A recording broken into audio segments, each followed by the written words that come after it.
What's up, guys? Today we're going to be talking about initial contact in the standing position, something that a lot of jiu-jitsu athletes struggle with because they may not have as much experience in wrestling or the standing position per se. Now, there are a few different philosophies or methods of having that first initiation or that first contact with your opponent, but let's ask ourselves a very fundamental question is, what am I supposed to be doing with my head and what am I supposed to be doing with my hands? Now, like in anything in martial arts, the more advanced you get, the more you can break some of these quote-unquote fundamental rules per se, right? So say, for example, if you look at Israel Adesanya doesn't always fight in a tight shell. Why? Because he's good enough where he can keep his hands down, his head movement is educated enough, his footwork, his stance, where he can start to break some of those rules. Same thing in the sport of wrestling. In the sport of wrestling, in the beginning, there are some rules we want to adhere by. Obviously, as you get more advanced, you'll see guys doing different things, but I regress. In the beginning, these are some of the things you want to be looking at. I'm going to explain one method of initial contact. Coach Steven is going to explain a second method, okay? The first method we're going to go over is one where we focus entirely on defensive soundness first, and then from there we focus on initiating offense, okay? The first method we're going to look at today is I'm going to be in my stance, and basically it's head first, hand second. What I'm going to look to do is I'm going to look to make contact with my opponent with my head first, and then I'm going to initiate with the hand second. Oftentimes, one of the biggest mistakes you can make as a beginner is you try to engage with your opponent with the hands first, okay? And oftentimes that can lead you exposed to a bunch of different shots. Say, for example, Coach Steven can time my reach, get under my hands, and physically start to shoot on my legs. Or he can make, let's say I do make contact and he can snap my hands off. Yes, and now I'm off balance, now he can shoot on me, okay? And there's a million different other things he can do if my hands make contact first. Therefore, I'm gonna try to break that bad habit of trying to be handsy with my opponent, try to overextend myself.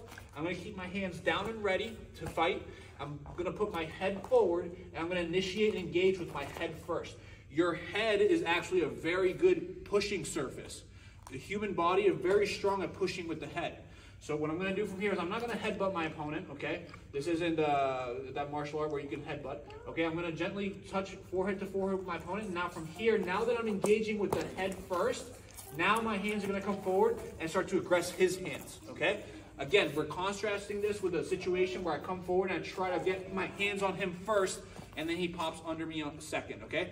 This is a method of contact where we're building our defensive structures heavily first, then I'm worrying about offense, okay?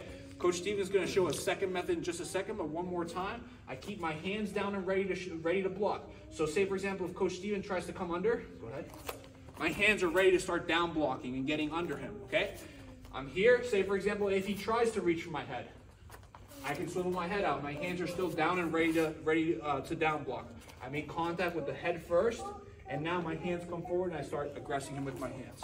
Steven? Perfect. The second way I like to tie up is reaching with my trail hand. So the rep starts when we're wrestling, it starts from distance. The biggest habit you'll see a lot of guys have is they'll go like this and just reach, as Placido was saying. But I need to be in a good stance from distance, and I'm gonna reach with my trail hand. So I keep a right leg lead, and I have a strong lead so people can't attack both legs. My attack hand and my right hand stays low.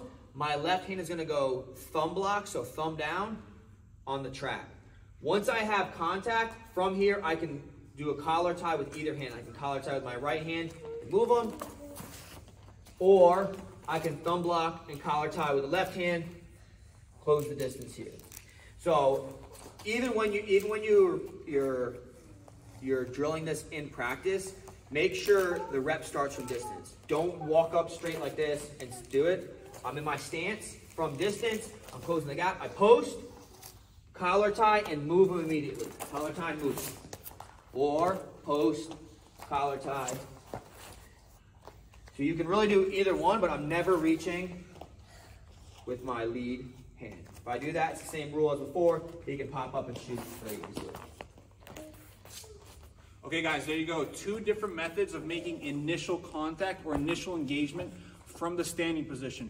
Remember, these are just two of many. There are many different ways of going about having initial contact or initial engagement with your opponent. These are just two to get you started. Coach Steven coaches at Iron Faith Wrestling. They have two locations, one in Bristol and one in Warwick. I'll go ahead and I'll put all the info to their YouTube channel and their business in the bio. Thanks for tuning in, guys.